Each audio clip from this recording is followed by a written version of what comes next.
ನಮಸ್ತೆ ಸ್ನೇಹಿತರೆ, ಎಲ್ಲರೂ ಹೇಗಿದ್ದೀರಿ? ನಾನು ಚೆನ್ನಾಗಿದ್ದೇನೆ, ನೀವು ಕೂಡ ಚೆನ್ನಾಗಿದ್ದೀರಿ ಅಂತ ಭಾವಿಸ್ತಿ ಇವತ್ತಿನ ವ್ಲಾಗ್ ಸ್ಟಾರ್ಟ್ ಮಾಡ್ತಿದ್ದೇನೆ. ಸ್ನೇಹಿತರೆ, ಸಂಜೆ ಆಗಿದೆ, ಮಕ್ಕಳು ಸ್ಕೂಲಿಂದ ಬಂದರು. ಹಾಗೆ ನಾನೊಂದು ಪಿಂಗಾಣಿ ಜಾರ್ನ ಆರ್ಡ್ರ್ ಮಾಡಿದ್ದೆ, ಹಾಗೆ ಅದು ಕೂಡ ಬಂದಿತ್ತು. ನಮ್ಮ ಮನೆಯವರು ಬರ್ತಾ ತಂದರು. ಸೊ ಇವಾಗ ಅದನ್ನೇ ಅನ್ಪ್ಯಾಕ್ ಮಾಡ್ತಿದ್ದೆ. ಇದು ಎರಡರದ್ದು ಸೆಟ್ ಇತ್ತು ಪಿಂಗಾಣಿ ಜಾರ್, ಎರಡಕ್ಕೆ ಸೇರಿ 400 ಇತ್ತು. ನಾನು ಮೀಶೋದಲ್ಲಿ ಆರ್ಡ್ರ್ ಮಾಡಿರೋದು. ಚೆನ್ನಾಗಿದೆ. ಇದು ನನಗೆ ಸ್ಪೆಷಲಿ ನಾನು ಉಪ್ಪು ಹಾಕೋಕ್ಕೆ ಅಂತಲೇ ತರಿಸಿದ್ದು. ಉಪ್ಪನ್ನ ನಾನು ಪ್ಲಾಸ್ಟಿಕ್ ಡಬ್ಬಿಯಲ್ಲಿ ಹಾಕಿಡ್ತಿದ್ದೆ. ಸೊ ಅದರಲ್ಲಿ ಹಾಕಬಾರ್ದು, ಪಿಂಗಾಣಿ ಜಾರಲ್ಲಿ ಹಾಕಬೇಕು ಅಂತೇಳಿ ತುಂಬ ದಿನದಿಂದ ಅಂದ್ಕೊತಾ ಇದ್ದೆ. ಸೊ ಹೇಗೋ ಇವತ್ತು ಬಂತು. ಇವಾಗ ಇನ್ನೂ ಇದರಲ್ಲಿ ಹಾಕಬೇಕು. ಬಟ್ ಇದನ್ನು ಯೂಸ್ ಮಾಡೋದು ಸ್ವಲ್ಪ ಕಷ್ಟ ಅನಿಸ್ತದೆ. ಸ್ವಲ್ಪ ವೆಯ್ಟ್ ಇದೆ, ಹಾಗೆ ಡೆಲಿಕೇಟ್ ಆಗಿರ್ತದೆ ಅಲ್ವಾ, ಬಿದ್ದರೆ ಒಡೆದೋಗ್ತದೆ. ಜಾಗ್ರತೆಯಿಂದ ಯೂಸ್ ಮಾಡಬೇಕು. ಬಟ್ ನಾವು ಪ್ಲಾಸ್ಟಿಕ್ ಡಬ್ಬದಲ್ಲಿ ಯೂಸ್ ಮಾಡೋದಕ್ಕಿಂತ ಪಿಂಗಾಣಿ ಜಾರಲ್ಲಿ ಯೂಸ್ ಮಾಡಬೇಕು ಅಂತ ಹೇಳಿ ತುಂಬ ಮಂದಿ ಹೇಳೋದನ್ನು ಕೇಳಿಸ್ಕೊಂಡಿದ್ದೇನೆ. ಹಾಗಾಗಿ ಇವತ್ತು ಅದನ್ನು ತಂದಾಯಿತು. ಇನ್ನು ಅದರಲ್ಲೇ ಉಪ್ಪನ್ನೆಲ್ಲ ಇಡಬೇಕು. ಹಾಗೆ ಅದನ್ನಿನ್ನು ನಾಳೆ ಬಿಸಿಲು ಬಂದ ಮೇಲೆ ತೊಳೆದಿಡೋಣ ಅಂಥೇಳಿ ಪಕ್ಕಕ್ಕಿಟ್ಟು ಇವಾಗ ಮಕ್ಕಳಿಗೆ ಸ್ನ್ಯಾಕ್ಸ್ ಮಾಡೋ ಟೈಮ್. ಸ್ನೇಹಿತರೆ, ಇವತ್ತು ಸ್ವಲ್ಪ ಸ್ಪೆಷಲಾಗಿ ಸ್ಯಾಂಡ್ವಿಚ್ ಮಾಡೋಣ ಅಂತ ಅಂದ್ಕೊಂಡೆ. ಸೊ ಪನ್ನೀರ್ ಇತ್ತು, ಪನ್ನೀರ್ ಹಾಕಿ ಸ್ಯಾಂಡ್ವಿಚ್ ಮಾಡೋಣ ಅಂತ ಹೇಳಿಬಿಟ್ಟು ಫಸ್ಟ್ ಟೈಮ್ ಮಾಡ್ತಿದ್ದೇನೆ. ಬಟ್ ವಿಡಿಯೋಸಲ್ಲಿನೆಲ್ಲ ನೋಡಿದ್ದೇನೆ, ಚೆನ್ನಾಗಿ ಬರ್ತದೆ ಅಂತ ಅಂದ್ಕೊಂಡಿದ್ದೇನೆ. ಸೊ ಇವಾಗ ಪನ್ನೀರನ್ನ ನಾನು ತುರ್ಕೊಂಡಿದ್ದೇನೆ ಸ್ನೇಹಿತರೆ. ತುರ್ಕೊಂಡು ಅದಕ್ಕೆ ಹಸಿಮೆಣಸು ಏನೂ ಹಾಕಲಿಲ್ಲ. ಅದು ಬಿಟ್ಟು ನೀರುಳ್ಳಿ, ಟೊಮ್ಯಾಟೊ ಮತ್ತು ಕೊತ್ತಂಬರಿ ಸೊಪ್ಪು ಇಷ್ಟನ್ನು ಚಿಕ್ಕ ಚಿಕ್ಕದಾಗಿ ಕಟ್ ಮಾಡಿ ಹಾಕ್ಕೊಂಡಿದ್ದೇನೆ. ಹಾಗೆ ನೋಡಿ, ಈ ಸ್ಪೀಕರ್ ಬಂದಮೇಲೆ ತುಂಬಾ ಅಡಿಕ್ಟ್ ಆಗಿಬಿಟ್ಟಿದ್ದೇನೆ ನಾನು. ಇಲ್ದಿದ್ರೂ ಸಾಂಗ್ ಕೇಳೋದಂದರೆ ನಂಗೆ ತುಂಬಾ ಇಷ್ಟ. ಹಾಗೆ ಈ ಸ್ಪೀಕರ್ ಬಂದಮೇಲೆ ಅಂತೂ ಅದನ್ನು ಯಾವಾಗಲೂ ಆನ್ ಮಾಡಿ ಇಟ್ಕೊಂಡೇ ಕೆಲಸ ಮಾಡ್ತಾ ಇರ್ತೇನೆ. ಸೊ ಹಾಗೆ ಇಲ್ಲಿ ನಾನೆಲ್ಲ ಕಟ್ ಮಾಡಿ ಇಟ್ಕೊಂಡಿದ್ದೇನಲ್ವ, ಅದಕ್ಕೆ ಇವಾಗ ಒಂದು ಸ್ವಲ್ಪ ಉಪ್ಪು ಹಾಕ್ಕೊಂಡಿದ್ದೇನೆ. ಹಾಗೆ ಒಂದು ಸ್ವಲ್ಪ ಮಯೋನೈಸ್ ಮತ್ತು ಟೊಮೆಟೊ ಸಾಸ್ ಹಾಕ್ಕೊಂಡಿದ್ದೇನೆ. ಇದು ಹಾಕ್ಕೊಂಡು ಚೆನ್ನಾಗಿ ಮಿಕ್ಸ್ ಮಾಡಿದರೆ ನೋಡಿ ಈ ಥರ ಆಗ್ತದೆ.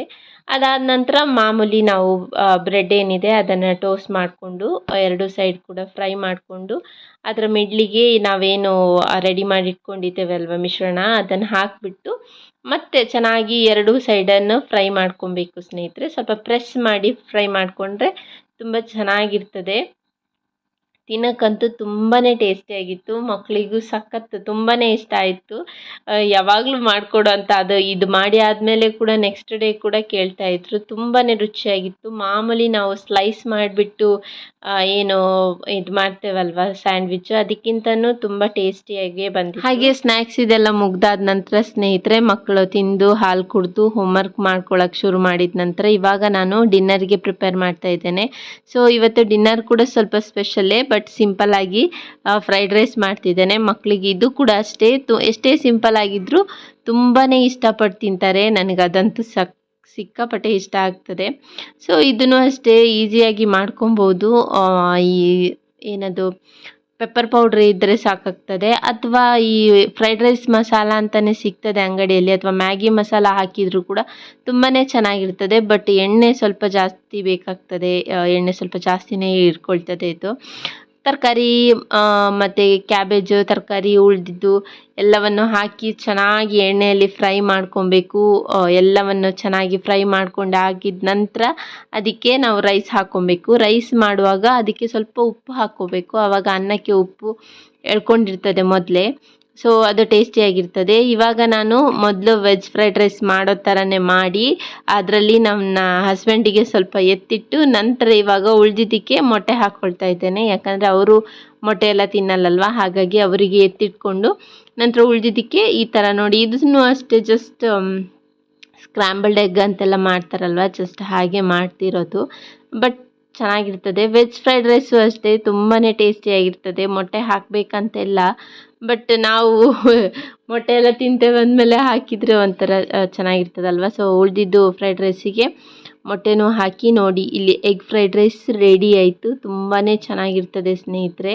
ಹಾಗೆ ಇಲ್ಲಿ ವೆಜ್ ಫ್ರೈಡ್ ರೈಸ್ ಇದೆ, ಜೊತೆಗೆ ನಮ್ಮ ಮನೆಯವರಿಗೆ ಒಂದು ಸ್ಯಾಂಡ್ವಿಚ್ ಕೂಡ ಇಟ್ಟಿದ್ದೇನೆ. ಇದಕ್ಕೆ ಕೂಡ ಅಷ್ಟೇ ನಾನು ಸಣ್ಣ ಸಣ್ಣದಾಗಿ ಕಟ್ ಮಾಡಿದ ಪನ್ನೀರನ್ನ ಫ್ರೈ ಮಾಡಿ ಹಾಕ್ಕೊಂಡಿದ್ದೇನೆ ಕೊನೆಗೆ, ವೆಜ್ಜಲ್ಲಿ ಪನ್ನೀರ್ ಫ್ರೈಡ್ ರೈಸ್ ಅಂತ.